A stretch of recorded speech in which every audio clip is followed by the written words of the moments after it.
انظر دیکھو، کیف یفترون علی اللہ الکذب، کس طرح گھڑتے ہیں اللہ پر جھوٹ.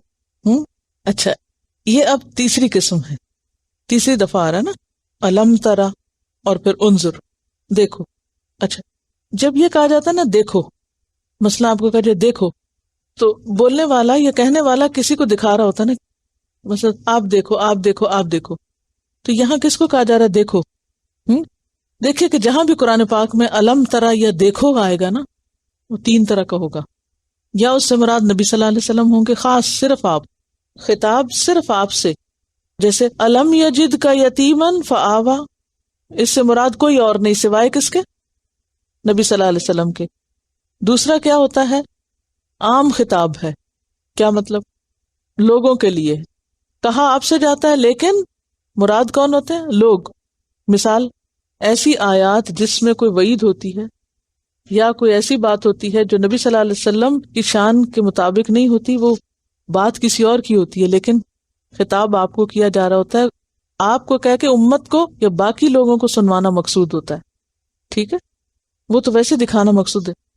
اور ایک ہوتا ہے آپ کو بھی بتانا اور سب کو بتانا. انشاءاللہ جہاں جہاں آئے گا تو میں آپ کو بتا دوں گی. یہاں جو ہے عام خطاب ہے، آپ کو بتانا بھی مقصود ہے اور سب کو. انظر دیکھو، یہ کیوں کہا جاتا ہے دیکھو؟ یہ کب کہتے ہیں ہم؟ لک، توجہ دلانے کے لیے. کیفا کس طرح، یفترون یہ گھڑ رہے ہیں، علی اللہ الکذب یہ اللہ پہ کیسے کیسے جھوٹ باندھ رہے ہیں. اور پھر آپ دیکھیے کہ دیکھنا ایک ہوتا ہے نظر سے دیکھنا اور دوسرا عقل اور بصیرت سے دیکھنا. یعنی دیکھو تو کیا مطلب؟ صرف نظر سے دیکھو، عقل اور بصیرت سے دیکھو کہ یہ کیسے جھوٹ باندھ رہے ہیں. کون سے جھوٹ؟ کس جھوٹ کی طرف اشارہ ہے؟ یہ جو پچھلی آیت میں اپنی غلطیوں کے باوجود خود کو بڑی چیز سمجھتے تھے، نحن ابناء اللہ، ہم اللہ کے بیٹے. کہاں کہا اللہ نے تم میرے بیٹے ہو؟ وَأَحِبَّهُ، یہ کہتے تھے ہم اللہ کے بڑے پیارے لوگ ہیں. آج امت محمد بھی یہ سمجھتے ہیں وہ بڑے لاڈلے ہیں، اور اس لیے ہماری کوئی پوچھ نہیں ہوگی، کوئی پکڑ نہیں ہوگی. یہ ہے نا خیالات اور عقائد اور نظریات. اور یہود میں بھی یہی نظریات ہیں، ہم اللہ کے محبوب ہیں، ساری دنیا میں سے اس نے ہمیں چن لیا، چوزن پیپل.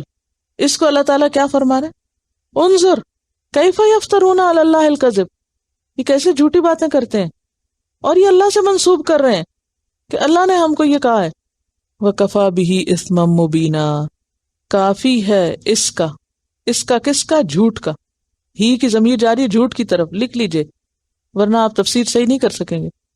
کافی ہے اس بات کا، کافی ہے اس جھوٹ کا، کیا ہونا؟ اثما مبینہ، کھلا گناہ ہونا.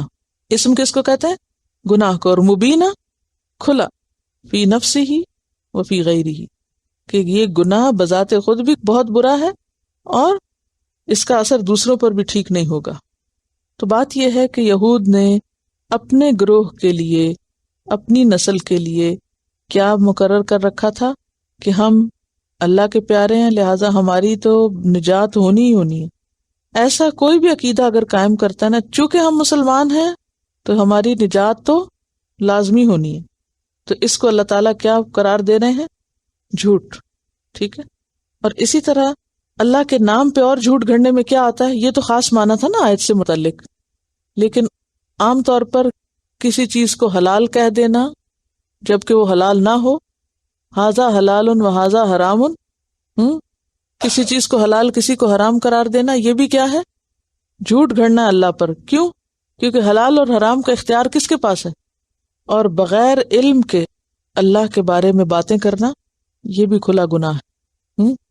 پھر اسی طرح کسی کو کافر کہہ دینا، کسی پہ کوئی فتویٰ لگا دینا، تو بغیر علم کے فتویٰ دینا کیا ہے؟ کھلا گناہ، جھوٹ. یعنی ایک بات پتہ نہیں اور آپ خود سے خود بولے چلے جا رہے ہیں. یہاں شرک کے اوپر وضاحت آ رہی، میں آگے بھی بات کروں گی. شرک کے اوپر ایک کیسٹ بھی موجود ہے، شرک کیا ہے. شرک کی وضاحت، یہ شرک کی تفصیل ہمیں معلوم ہونا بہت ضروری ہے. کیوں؟ اس لیے کہ شرک کا گناہ قابل معافی نہیں.